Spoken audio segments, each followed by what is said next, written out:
Hello, everyone. Hope you're all doing well. I hope, yeah, it's all okay. Let me see. Let me know if you can hear me and see me. So we have Aman here.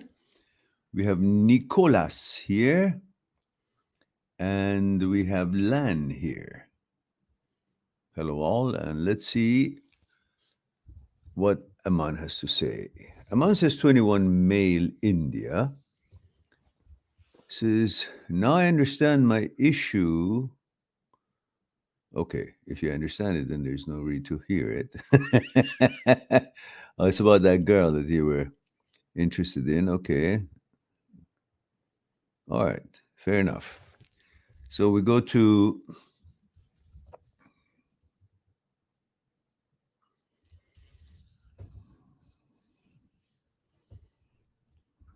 Yeah. Well, ask a specific question, Aman, because what you have come up with, well, okay, then you've analyzed it for yourself and you figured it out. But you're adding due to low libido still lingers even though I have no HOCD. Okay, good.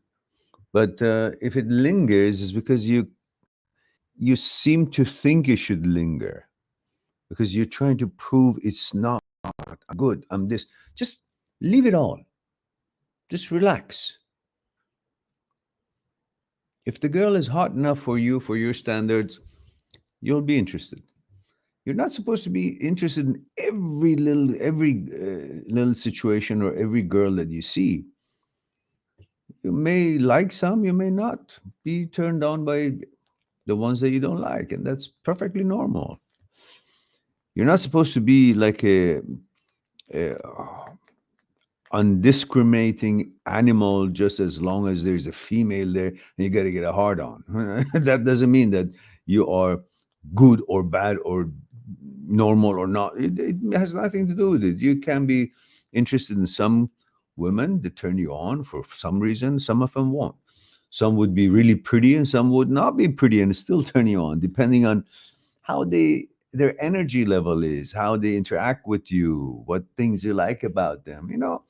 It's lots of physical and psychological things all together. So you just got to relax about it. Don't try to interpret or make judgments about, oh, this, I wasn't really so hot on this girl, or I was, so that means then I'm not this, or just leave it. Leave it to the nature and enjoy yourself and enjoy your life.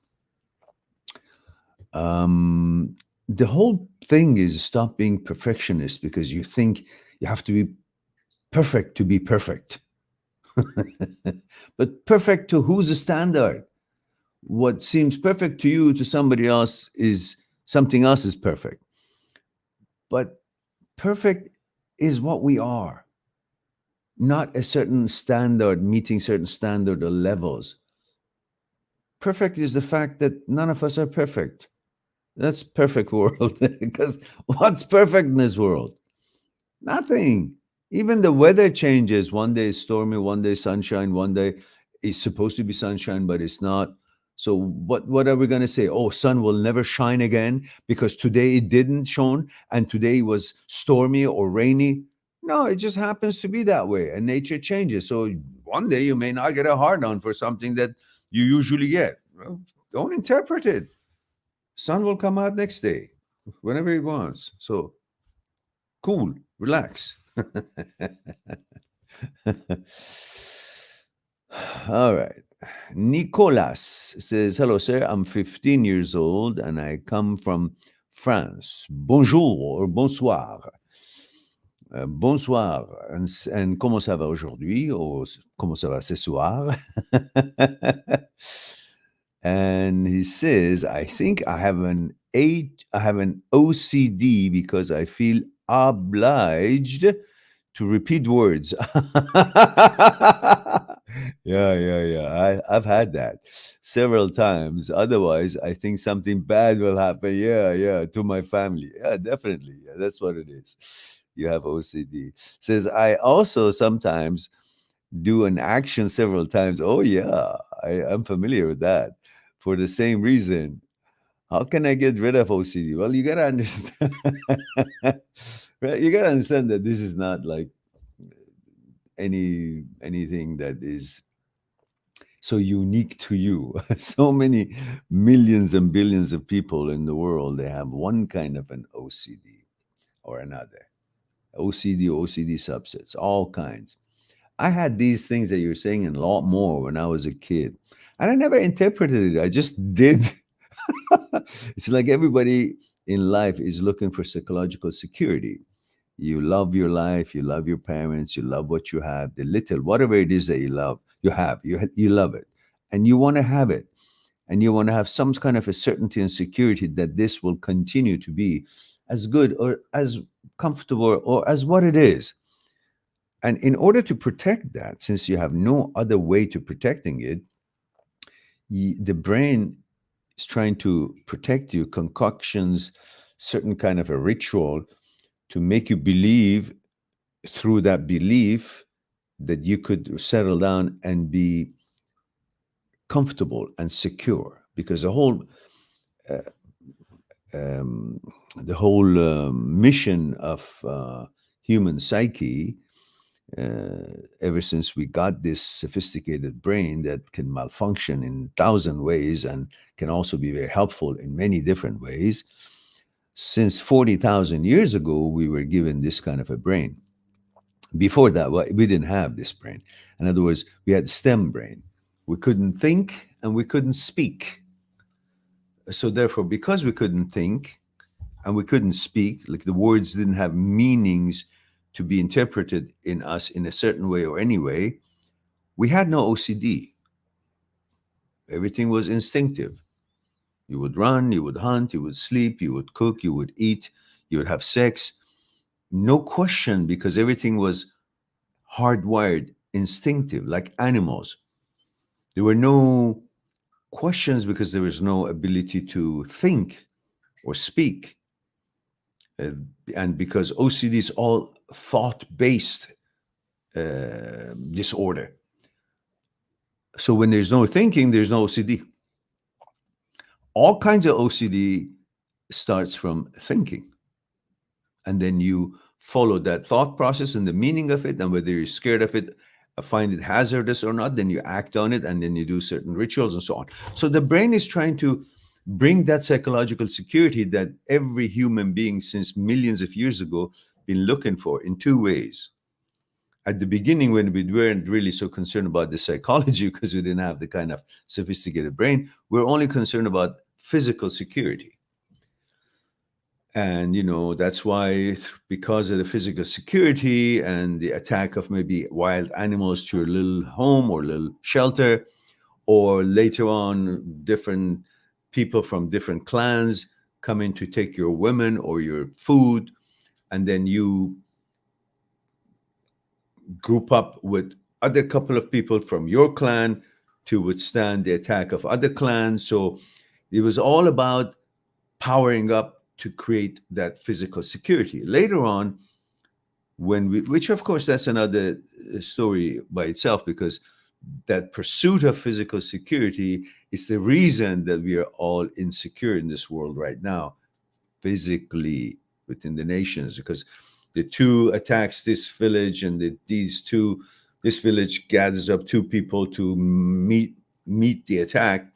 Then the other group comes up with, oh, there are two. Now we got to have three. So these people say, oh, there are three attacking, so we got to have four. So these escalates the power. So the destruction power, because of trying to protect yourself, keeps going up. So the danger becomes more and more for each other. And that pursuit of security actually causes insecurity overall. Imagine later on. Look at right now, the craziness that has been going on between United States and Russia for longest time, before Russia stopped, it dismantled the Soviet Union as a communist political policies. They were first, they had, in history, we had just, swords and axes and things. And later on, we developed, gunpowder. And so we had guns, and then machine guns, then bombs and other kinds of, the projectiles and so on. Then we had aircrafts and bombers, and then we have now nuclear bombs and all that. So you can see, in order to bring about that security, these two nations and many other nations kept escalating, bringing more and more destructive power, which in turn, pursuit of the security has caused us to be more insecure than ever before. Because any one of these destructive powers, destructive instruments that they've created for their security can actually destroy the whole world. So we've gone, from pretty much we're a little scared from each other to total annihilation of the earth because of this pursuit of security. Later on, when we had this brain, then we also pursued psychological security, because we wanted to be psychologically also not be afraid of things that could go wrong, such as if I lose my girlfriend, such as if I lose my house, if I lose my money, if I lose my, whatever it is that you have, everything that you have and you love, there's a fear of losing it, and that's the way our psyche works. So, although psychological security can never be attained, but we always try to strive for it. So OCD is a byproduct of this pursuit for security, to make sure there's a certainty, that make sure I will not lose my parents, make sure I will not lose my comfort, make sure I will not lose the food that I have, make sure I will not lose any of my limbs, my health.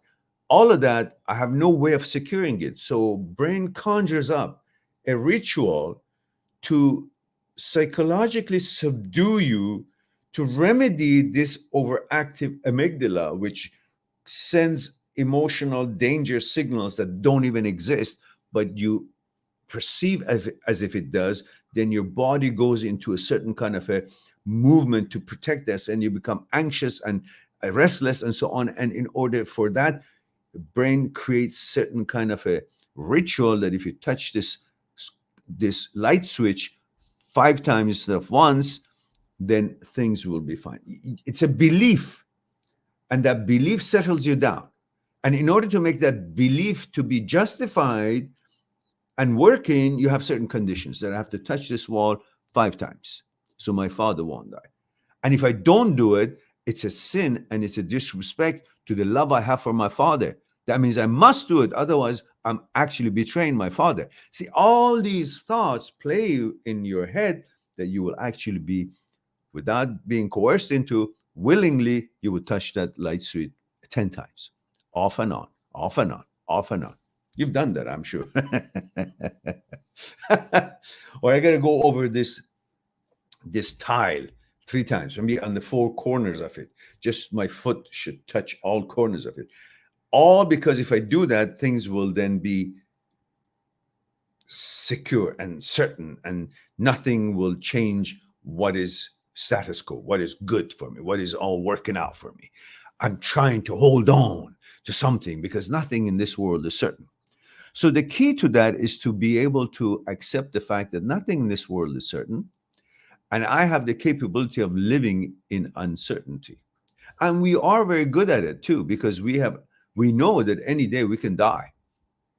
But we go on to our school and we plan to study and pass the exam, and we go on and get married and have children, and we have a plan for our life. We go on, get a job, and then try to build things and invent things, and make a business and expand that. Why? Even though we know we could die anytime. So that means we are okay with uncertainty. We can handle it. That's why, even though there's such as that's possibility, if I go out, I may get hit by a car, is there every time I go out of my house, but I still go about my business. So we can handle uncertainty. But when it comes to our brain, though, you might lose your father if you don't do this. We run into to do it. Well, why don't we just say, well, listen, it might and it might not. And if it might, I won't be able to help it. And if it's not my doing. It's just the nature's way. It's going to, keep my father healthy. I wish health for him, and that's the best I can expect from myself because I love him. I wish my father to be healthy. So that's how you can think about it. And then, of course, there is an element of reprogramming your brain. That reprogramming the brain through neuroplasticity is about how you react to these urges, to these thoughts of danger that convinces you to touch the light switch or the wall several times, or say a word 5 times or 10 times.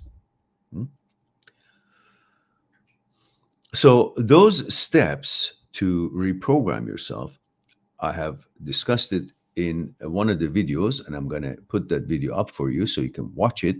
That is the system that Dr. Schwartz, an expert in OCD, have put together. Big part of his beginning of his career was spent on OCD, and he's an expert in neuroscience of habit, and explains perfectly well how every time that you do a compulsion for one of your obsessions, in other words, you think you got to touch the light switch, that's an obsession, and then compulsion would be when you actually go and touch it and comply to that request.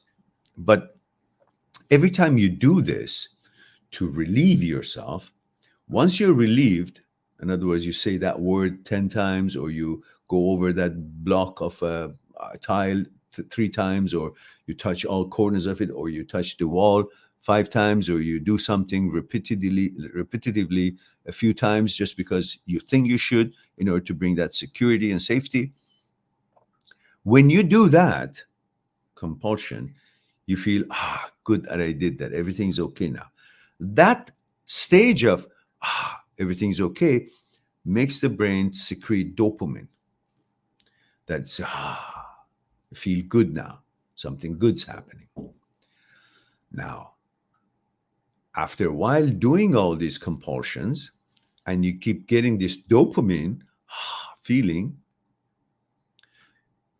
and dopamine is addictive, after a while, you're not really doing the compulsion, the touching the wall, the saying the words, and doing the things repetitively a few times. It's not because of the obsession. It's not because you have the urge to do that, while you think it is. But in fact, you're happy that it's there because you know once you do the compulsion, you're going to get the dopamine. So no longer you're doing it just for the obsession. You're doing it to get the dopamine because you're not addicted to that, what the brain secretes. But gets worse. When you keep doing this, no longer you remember that you're actually doing it for dopamine, even though you enjoy getting the dopamine by doing the compulsion. You're actually doing it because it has become your habit. Why? Because where all these things take place is in midbrain, basal ganglia. Then there's a place called striatum. In striatum, there are 3 centers: reward finding, goal finding center, goal finding center, which is when you want to do the compulsion. Reward center, that's when you do the compulsion, get the dopamine, reward. And then there's another center, which is called habit center. All these centers are on top of each other.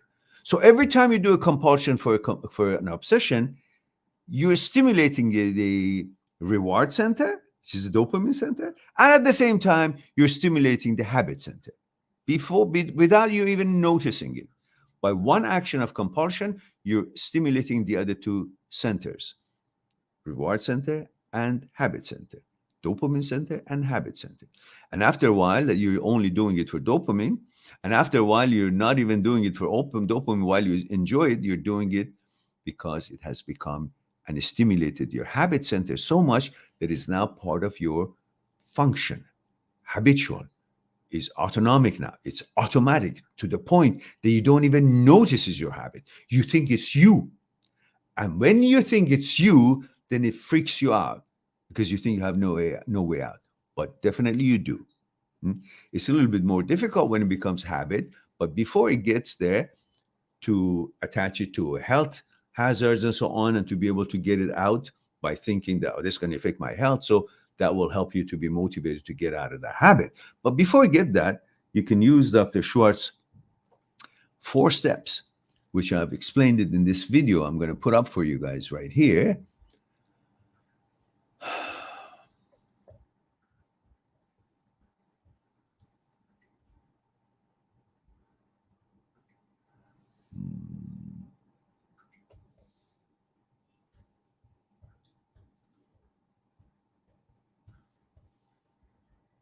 There it is.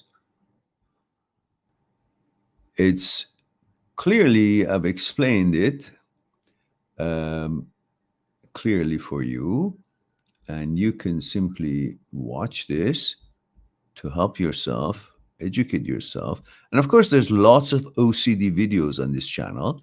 And just type in OCD in my search engine of the channel, and you will see lots of those videos that you can be helpful to you. But this one that I just uploaded here for you, the link, you can see it there. It's a great understanding and great way of rewiring your brain to relieve this habit that has become your ritual. And then, of course, the other videos will help you to understand how useless this whole ritual is. But we think it's important because we're always in search of that security, creating that security for ourselves in our life, which is not really up to us, but we think it is. So we come up with all these cockamamie stuff that we conjure up and hope they will help us. All right. Hopefully this was helpful to you.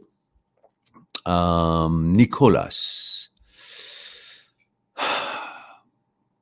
Make a comment after I respond to your questions that you received it, you understood it, or things like that. So I know that you've been there while I was talking. And Lan is here, says, hello, Mehran. Hello, Lan. Says, good to see you today. Thank you for that. Says, here's a good analogy for HOCD. Okay. Muddy water is best cleared by leaving it alone. There you go. Because once you leave a muddy water, what happens? The mud settles down and the water becomes clear. That's just the way of the nature. Because mud is heavier than the water, so you leave it alone, don't stir it, don't fuss with it, it will eventually disappear. Yeah? Go down where it's not a concern anymore. But when you fuss with it, the more you fuss with it, the more you're agitating it, and it comes up and starts interfering with the quality of the water. And then you got to wait until it again settles down. So might as well is just ignore it, don't pay attention to it, so it won't be encouraged to make movements and show itself. You just ignore it. Just like if you're a teacher in a school and there's a kid who's really obnoxious and constantly interrupts you and constantly asks stupid questions that is irrelevant, talks about, I don't know, snot and worms and snails and fart and all these other things that is irrelevant to what you're teaching. So what you do, After a few times fussing with the kid to explain that this is not a good behavior, eventually you what? You ignore the kid. And the more you pay attention to the kid, the more it interacts with you. But eventually, when you ignore the kid, then he's got no encouragement, no energy coming toward him to exchange that energy with you with any debate or argument. So eventually he's being ignored and it just settles down, stops interfering, stops interrupting and making stupid comments and irrelevant comments. Same thing with when you don't pay attention to these secretions of the brain, these intrusions, intrusive thoughts, then eventually it shuts down. It becomes, it starves from attention. So you're, in fact, you're starving um, the brain from attention that it needs to continue.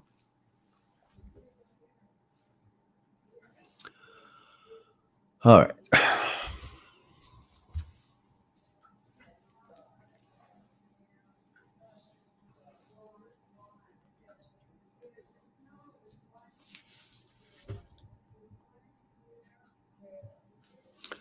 So we have now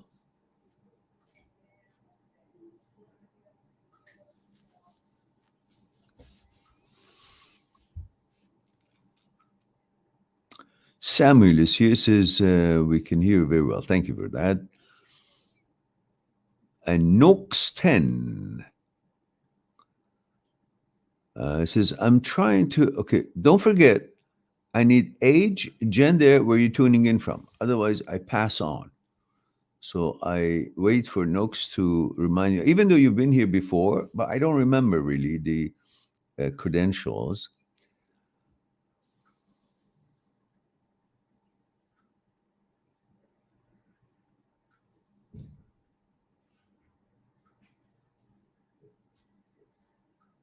Yes, Lan. Morals are part of the principles that you hold sacred, and they're your values that you put them in your gatekeeper, as Dr. Philipson calls it, or your wise advocate, as Dr. Schwartz calls it, or superconsciousness, as what I call it. Either way, it's values that you guide your life with and shapes your policies and norm of conduct as far as you expect you to behave.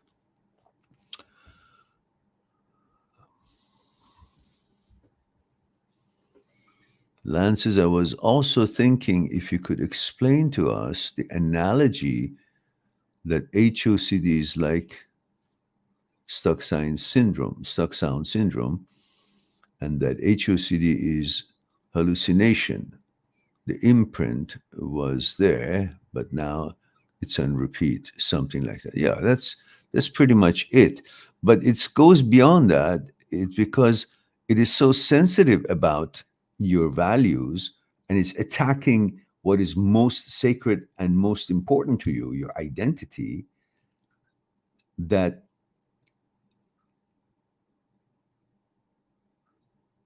the sense of protecting in amygdala, it becomes overactive and tries to alarm you for every single expressions that the brain makes in that uh, topic, because now you've become more sensitive to want to make sure that you eradicate any suggestion that is contrary and um, contradictory to your values, instead of actually understanding that you are the value, not what the brain suggests. You're trying to prove to the brain that you're wrong, where you need not to do that, because you're not the brain. Brain is not you. You're you, and you know who you are, and you choose according to your preferences and your values. That's what you are.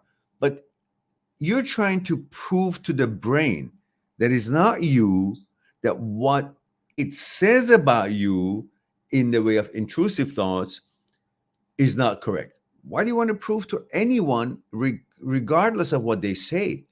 That's their opinion. Why do you have to fix everybody in this world? There's so many idiots around. You can't be going around trying to correct everyone because what they said is not according to the facts or according to how things are, and they said something that is not accurate. Now you find it upon yourself that you have to now fix all these things. What happens if you don't fix it? It doesn't affect you. That's what they think, so they do. You're not responsible for other people's shortcomings or successes. So just let them say what they say. Same thing with the brain. You're so sensitive about thinking that you're supposed to prove to the brain that the brain is wrong, you're right, and what you want, it's this, and the brain should comply. I don't care if somebody else complies with my wishes and my choices or not. I continue with my wishes and choices and vetoes. Same thing. You shouldn't give a damn about what the brain thinks. You're trying to prove to the brain, which is an apparatus. It's an organ of you, and you're trying to prove to it who you are and why you have legitimacy in the way you are, rather than, putting up with what the brain says. So what? The brain says it's an organ. It's like you farted, and you're trying to say, no, you should not have farted. Well, that's your intestine. But you're trying to fix something that it doesn't affect you, but you think because it is mounted on as part of your body, what it feels or says, it has any bearing on what you have decided, what your genetics are, what you are all about. And you're trying to prove to an organ like your liver, you're trying to prove that, no, I am this, or no, I'm not that. If the liver could express its, let's say, feelings or its malfunctioning utterings, you would then want to correct it. It's no different than that. The brain is also an organ.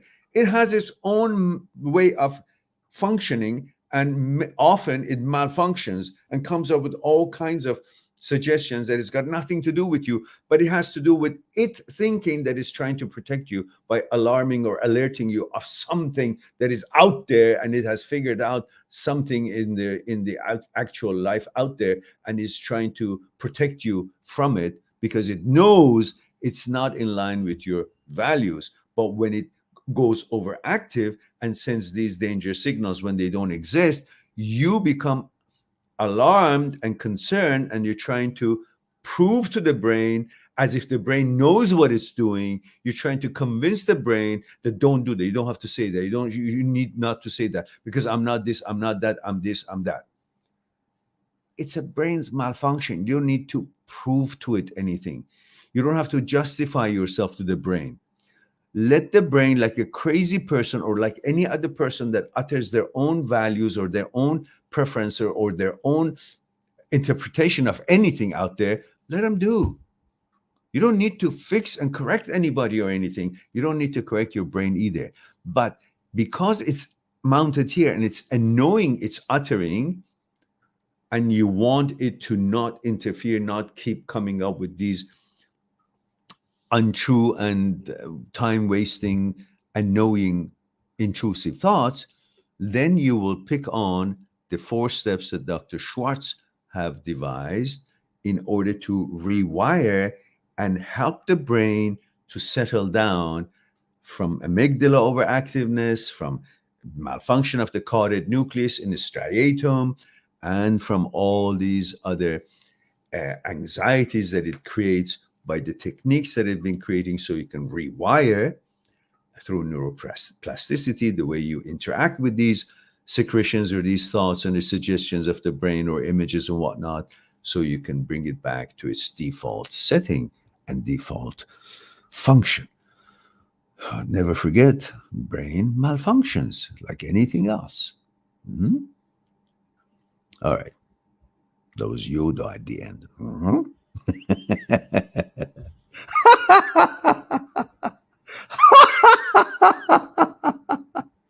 All right. Don't forget to laugh with yourself.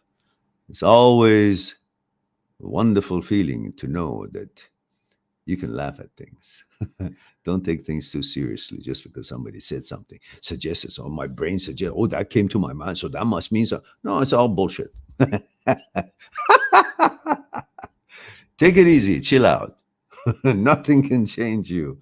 You live by your choices and vetoes. That's our security. If you want any security, that's what it is. That's what it is. All right. So we have Rob D says, "Hi, Meron. Wondered if you could give me some sound advice." Yes, I can. You can go on my site, mind@sixtruth.com, make an appointment, and we'll deal with it on Skype. What you guys doing here? Bombarding me with all these questions. I said it's free live stream, but don't take advantage of it. I'm talking my head off now. Here it is. Okay. But you get real value here, don't you? For your buck. Nobody paid anything, did it? All right, all right, all right. Joke aside, I need to know your age, gender, and where you're tuning in from.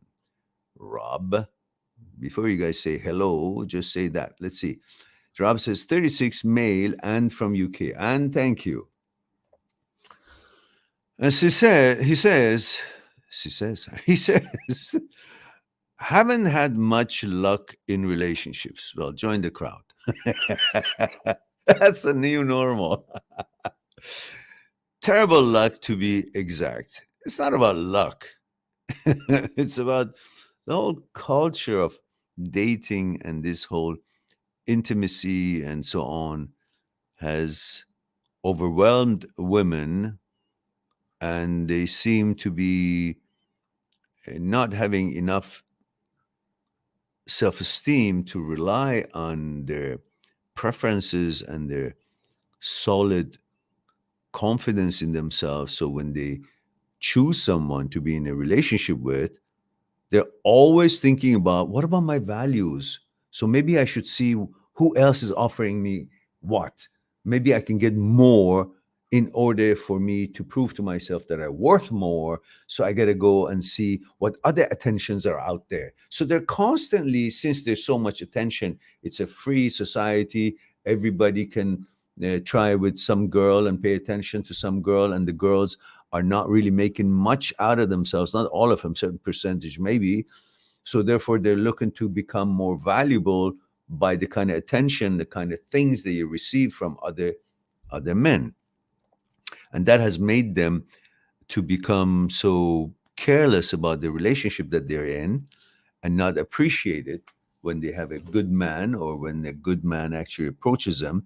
They're all into all these bullshit that has been through the propaganda has been put in their heads, that you gotta have this, you gotta have this to be worthy, to be on top of the line, on top of this, and constantly comparing themselves with the other girls who are just doing nothing, and glamour and the car and this and that, as if that is the fucking life.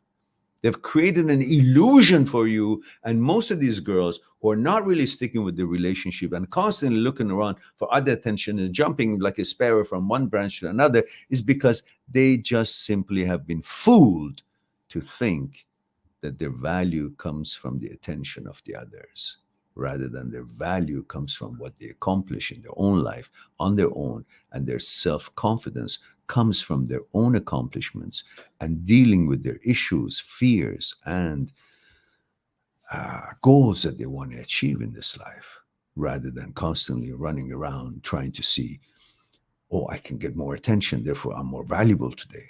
And if this guy who's my boyfriend is not really giving me what I want, or I think he's not giving me what I want, then I can feel more valuable by having more attention. And if the attention is not coming from here, then it's not, everything is turning from me, and I'm not patient enough to be, cooperating to make things happen and build something with my partner. I'm just going to go and see if there's some other guy who's going to pay attention. That's what the mentality of the girls these days. And that's why most relationships are fucked up.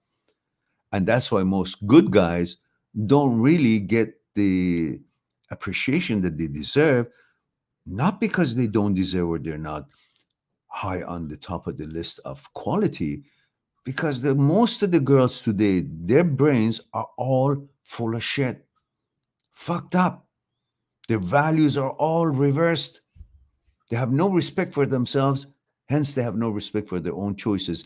Even when they choose someone to be their boyfriend, they still looking around to see what else is out there because they don't respect themselves. Therefore, they don't respect their own choices. That's not because they don't respect the guy. The guy's value doesn't change whether they stay or leave. It's the confidence level of the girl that is causing her to keep looking around, not your qualities. If you're a decent, good guy, that's not on you. So, having said that, continue on says, had my heart broken many times and was seeing someone who was so good looking, but she pulled the plug on me. Yeah, this is not because of you. Don't make a mistake. There's nothing wrong with you. When you're a decent guy, it's their lack of confidence, fear that they're not good enough. Therefore, they're constantly trying to prove to themselves that their value, instead of making that value through their own efforts and accomplishments in life, they're trying to get that value, fictitious value, from the attention they receive and what other physical or tangible things that they receive through the next guy who's willing to offer them anything just to get between their legs. And they don't seem to understand that unless they come up with value, which that is faithfulness in a relationship, quality of what they offer, other than their looks and body, which is not their accomplishment, is how they're born with it. Unless they appreciate that, they got to come up with something, and that is first and foremost loyalty to their relationship. They have no value. They have nothing else to offer, just body. And everybody wants to get between their legs. That is not their worth and value on their accomplishments account. It's just the way men are programmed. They want to get between your legs. They're programmed for procreation.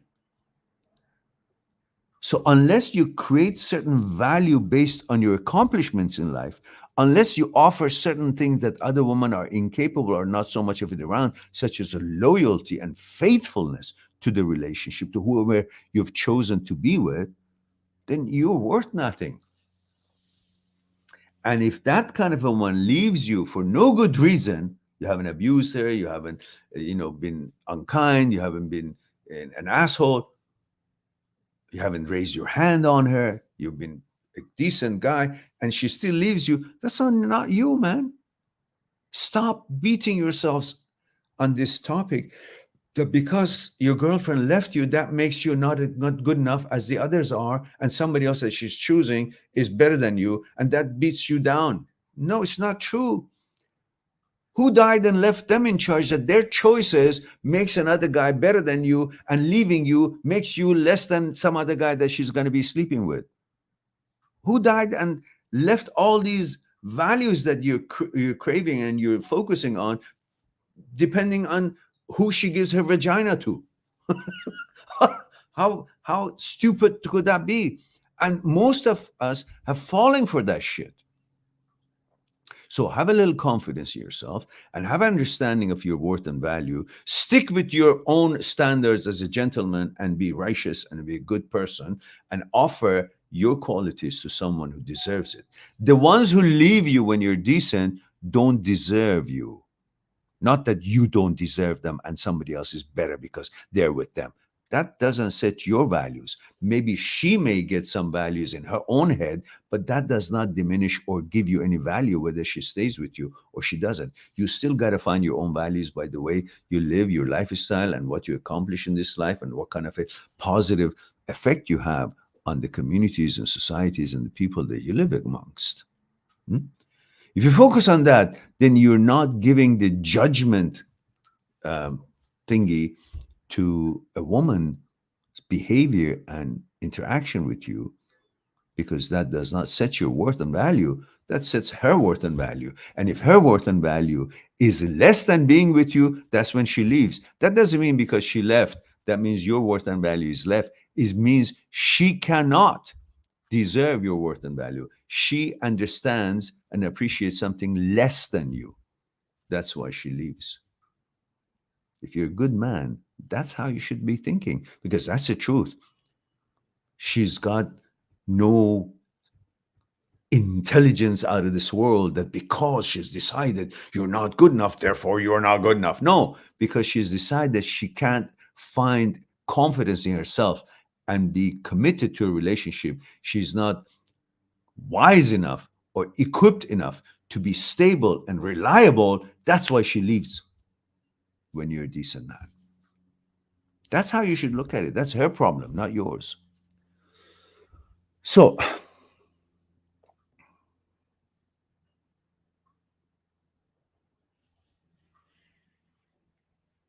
and she says she pulled the plug on me. But she was single for very long before she met. But I'm so scared now. I will be on my own for. Come on now. Come on. Don't be like that. Don't say shit like that. I'll be alone forever. Why? How? You can't even be alone if you try. Just don't be desperate. Don't think that every girl, just because she's a female, then she's got something that is more valuable than what you are offering. No, it's not true. All she has is her pussy, nothing else, unless she brings something else to the table, meaning loyalty, faithfulness, duties towards the relationship, duties towards accomplishing herself in life, duties towards what it is her role in the relationship, what she's responsible for, and what you're responsible for. You each have roles. And if those roles are not clear and it's just wishy washy, whatever, as what the whole fucking society is trying to portray that that's the way to live, then everything goes fucked up every time. There is no relationship that if there is no real set understanding of what the duties of each one is in that relationship can continue successfully. They all fall apart. And the girl always, because there's no responsibility, no plans, no understanding of what the rules and what the responsibilities of each person in the relationship is, they're constantly just waiting for the other one to bring happiness to the relationship. And since you're not doing anything for that happiness, you think, well, maybe I should go somewhere else because I'm not getting happy here. Well, you're supposed to build something and you're supposed to be part of the building, crew, not just sitting there to things to be prepared for you. The girls who leave a relationship are the girls who are selfish cunts. And you got to know that. And I say that with clarity because I want you to understand, don't put any girl on pedestal unless she's a super girl, meaning she's got values, she is amazing human being, and she deserves to be your princess or your queen. She deserves to be put on pedestal because she appreciates where she is, not that she takes advantage of where you have put her and how you cater to her. Understand, just because someone is a female, that doesn't make her valuable just because you're programmed to desire her. Your desire is not the value that she actually possesses on her own. Most women's point of power and value is sourced in your desire for them, not on their own. They bring value. They seem valuable to you because you desire them. So their value is in your desire, meaning their value is in you, not in themselves. You want a woman that her value is in herself, in what she brings to the relationship, in how she behaves with you, how she attends to her duties and responsibilities, how she complements that relationship, not to be a leech to wait and see what you do for her. Because if you don't do enough, I go to somebody else. That's not the mark of a woman who is independent and is a woman who wants to be in a relationship and can actually guide a relationship. She's not bringing anything. If they're not faithful, it's no good. If they're looking for attention for others, it's no good. And that's what the society has trained most women today to behave like. You're not getting what you want, go somewhere. It's all about you. That's why the whole world is so fucked up. So Stop thinking that way and see it for what it is, call it for what it is, rather than being so infatuated by your desire to be between her legs. Therefore, you're willing to do anything and consider her the wise of the world just because you have the desire. No, you got to have standards and create that communication based on her contribution to the relationship, contribution to the society, what she has made out of herself, what accomplishments she has made, what expertise she has. Then you can judge her based on who she is rather than based on your desire. Because based on your desire, everybody's amazing and it's more important than you. Yeah? All right. So I feel a bit better about her as it has been 3 months, but I'm so pessimistic about my future and think it will never happen as I'm 36 now. Oh, really? So if that's the case, I should go die because I'm 67. Hmm? And I'm not a regular 67-year-old. I still go to the gym every night, almost 5, 6 nights a week. I enjoy my training. I like a healthy lifestyle. I like sports and I'm vigorous, got a ton of energy. So, but I'm 67. So I should think that what? I should compromise on my values? No. You still would respect yourself and would look for someone who deserves to be with you rather than you just use your urges and your needs to justify somebody else's value. Nah, that's not going to be true. And you should have a little bit more respect for yourself and for nature and the way things will turn, and just continue building yourself and accomplishing your goals and allow nature to unfold itself rather than making certain kind of a cockamamie idea and conclusion that, oh, it'll always be like this. How do you know?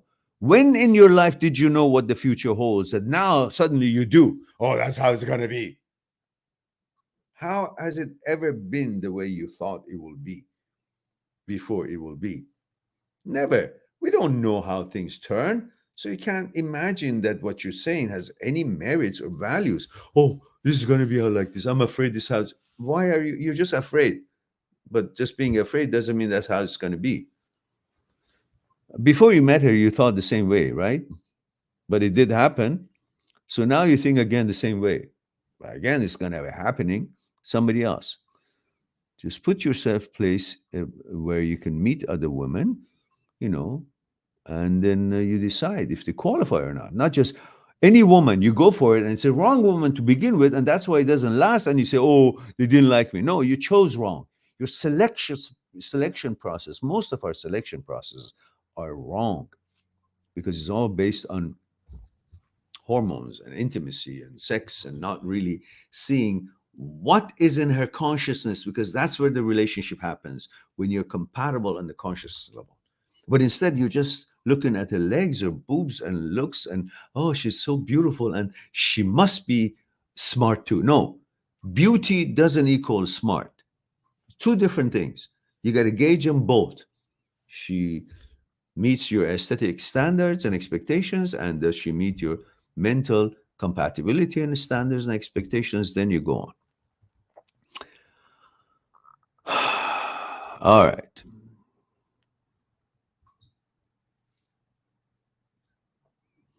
Yeah. Don't worry about your love life.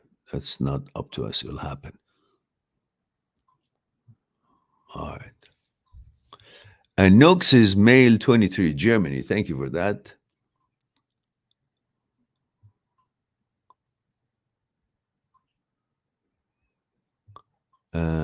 Nox's comment is deleted.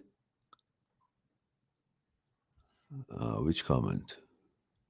Says, when I talk to people about my girlfriend who left me after 5 years and got a new boyfriend after 2 weeks, they all told me that I had to be tough and disrespect her instead of being nice and gentleman.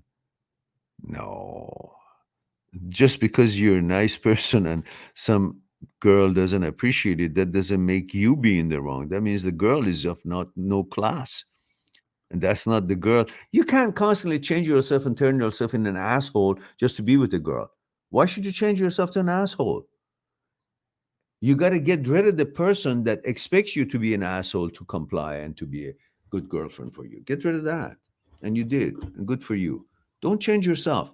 Find a better quality of a woman. And they're out there. Don't make a mistake.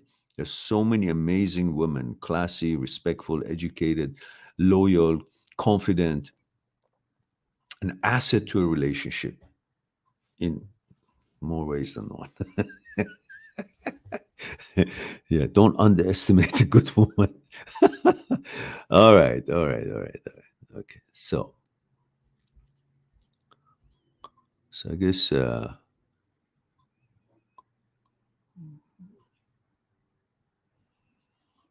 since I guess I'm trying to get rid of my ego, but I'm afraid of losing the ability to force respect.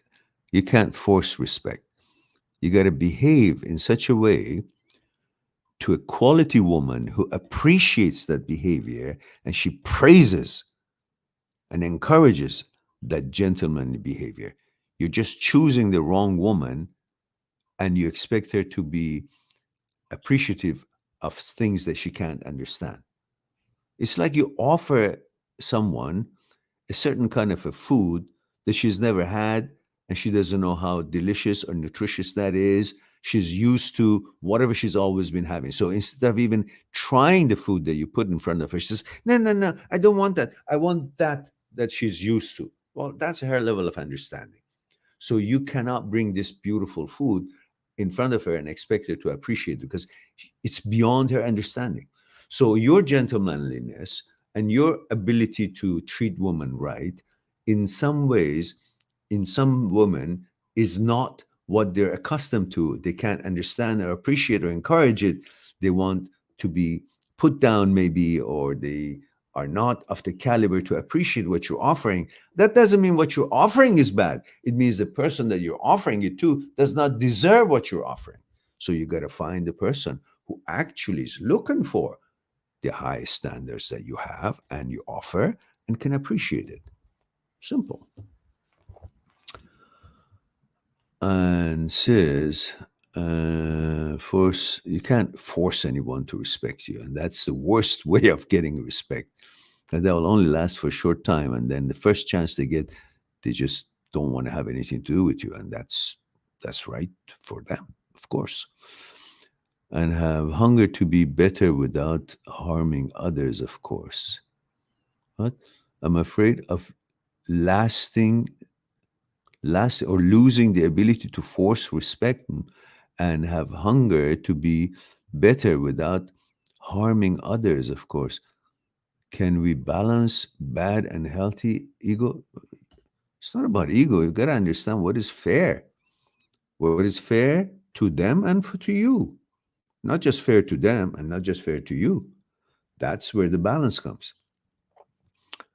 Okay, and then when I talk to people about my gift, okay, yeah, okay, we talked about that.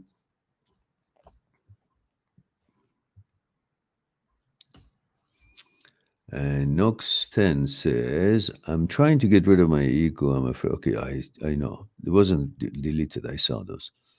Yeah, I saw all that. Okay, we talked about that. All right. And so we go back to where we were.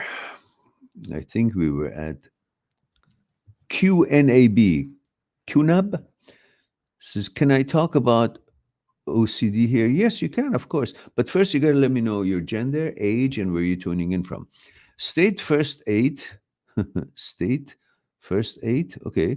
Says 25 May, London. Says Mehran, every time when we depart from our dates, I become a little attached until the very next day. I never can, I never act on it, but it's frustrating. How can I stop this after the next date? No, it's normal. You're 25 years old and you love women, and it's so amazing to go on a date.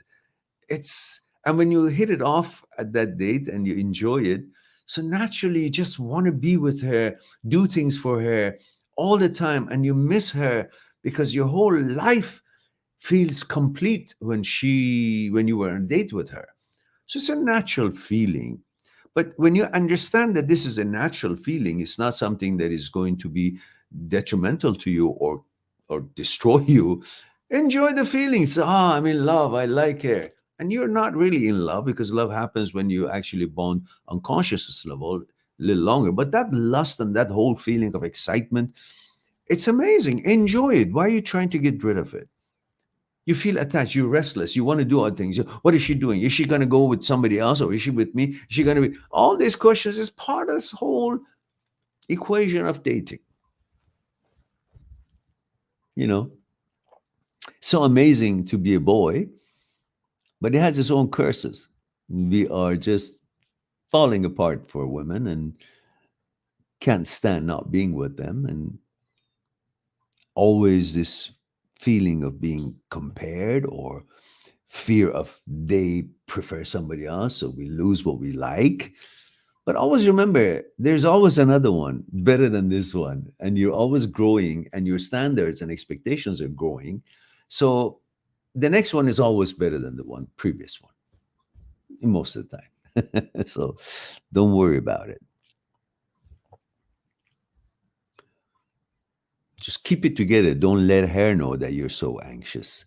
Don't tell her, oh, I was so devastated when you left. I couldn't not be beside you. I missed you. Don't fucking say all these things because as beautiful as they are and as amazing as they don't have that kind of a confidence that you think they have. So once they know that you're really into them so much, and they don't really think much about themselves, so they question. They say, I don't think I'm that hot. I don't think I'm that much. Most of them, they think this way. In fact, all of them, because there's always this element of unsureness. So they can't always think that they're so amazing. So they think of themselves, I'm not that hot, or at least I don't think I've got everything all figured out. I've got so many fears and so many anxieties, so many concerns in life. But that doesn't show in their beautiful face and hair done and high heels and all that. You think they know it all and they've all perfectly put together. No, they've got some shit in their heads and they're fearful like everybody else about many things in life. So this is what they have the expression of themselves that they say, well, I'm not that hot. I'm not that secure. So I don't think I'm that great. But why is this guy so head over heels in love with me or in lust with me or pays so much attention with me? Why is he thinks I'm so great? Why does he want me so bad? But I don't think I'm that great. So if I don't think I'm that great, but this guy thinks I'm that great, but I know I'm not that great, then maybe this guy is not that great. And if he's not that great, I don't want him. See, this is their logic. They don't have enough confidence in themselves. So if you pay attention to them, they wonder why you pay so much attention to someone that they themselves don't think is that great.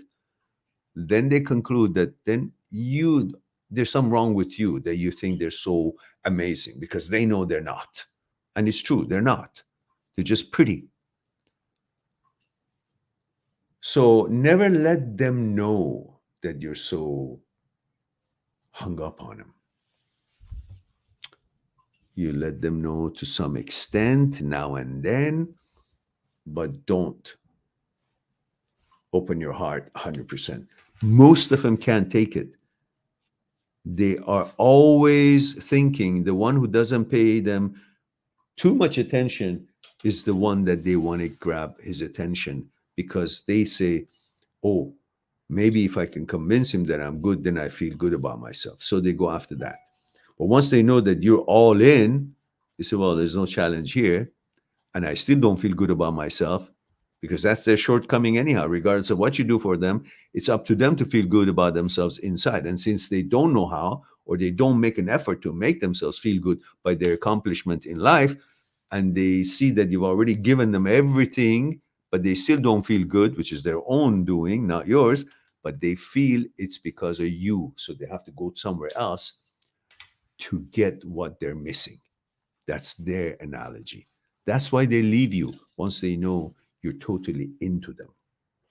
So you balance it, and unfortunately, you got to put up that facade, which is unfortunate, but this is what most women have forced men to do, not to be really forthcoming in their emotions. Because once you do, most women, not all, there's still amazing women out there, but you will find out through time if they can take it or not.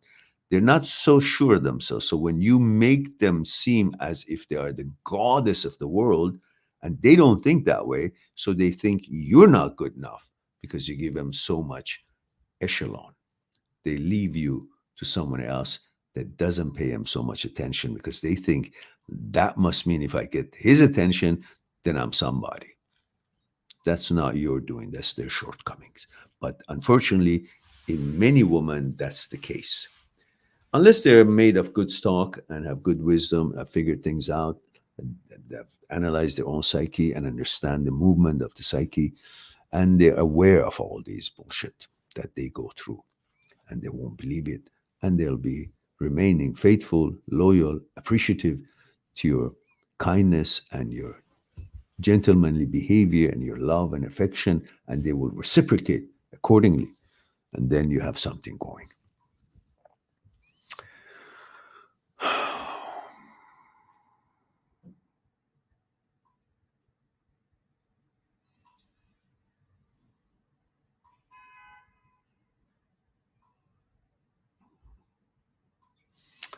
Okay. Zeljko Bilic says, of course, that person was there. Okay. Oh, you're talking to somebody else. Okay. And Trigestis says, this is hard. All right. What's hard? Be clear. Could be misunderstood. All right.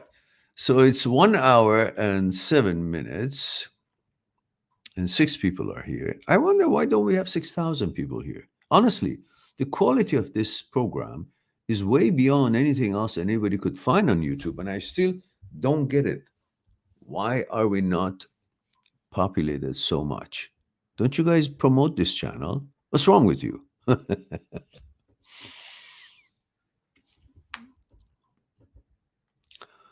All right.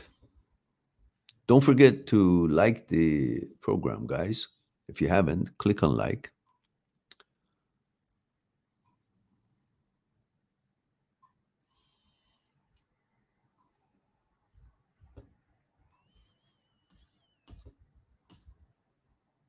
All right, why don't you guys take a break and watch this, and I'll be right back. Subscribe on my channel, visit my channel, and go through the videos that you might be interested in. Mind@seekstruth.com is making it one step away to talk to me one-on-one on Skype and discuss what's concerning you. I'll talk to you soon. But we too, like the iceberg, have 1,000 times bigger powers that is not visible, and we must. Why? Is it something we're rambling on and I expect you to accept it? Or is there actually another power within us? Would you come and help me out? Okay. What I want you to do is put your hands underneath my arms and just lift me up. There we go. Okay, now, that's my physical part, right? Same thing, again, with that. Just want to see if there's any difference. Go ahead. Now, go ahead. Now, this, go ahead, when you're ready. Go ahead. So you see, this is different than what he was doing, and I'm not really doing anything. You convinced? Yeah. So are you guys convinced that there is something other than, thank you. Yeah, Thank you very much.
The last word was just total bullshit. I just made it up. But the idea of being here just for a moment, just gonna forget our shit. And it's just good. Are you taping me? All right, we're back. And we lost one person. And Double A says, thank you, Miran. Says, I agree. I don't understand why there aren't people here. Yeah, honestly. Me neither. I don't really, maybe you guys can figure out why is it that we are not publicized somehow. If you can figure that out, that would be great. Hang on a second. I get my tea warmed up. I'll be right back.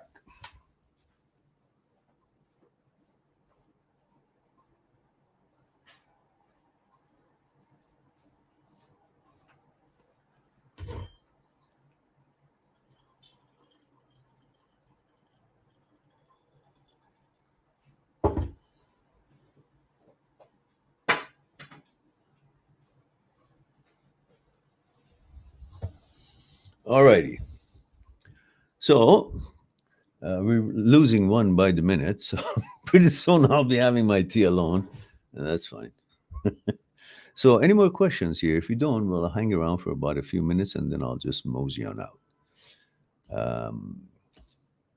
What time is it? Oh, okay.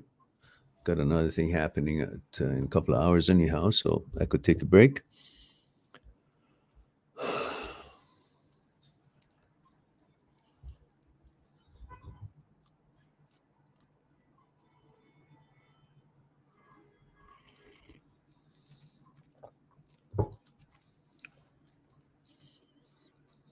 All right.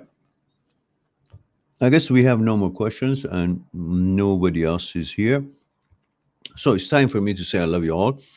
Thank you very much for being here, giving me the opportunity to share a thing or two with you. I look forward to our next live stream. In the meantime, be good to yourself and to the others, and I'll talk to you soon. Bye for now. Subscribe on my channel, visit my channel, and go through the videos that you might be interested in. Mind@seekstruth.com is making it one step away to talk to me one-on-one on Skype and discuss what's concerning you.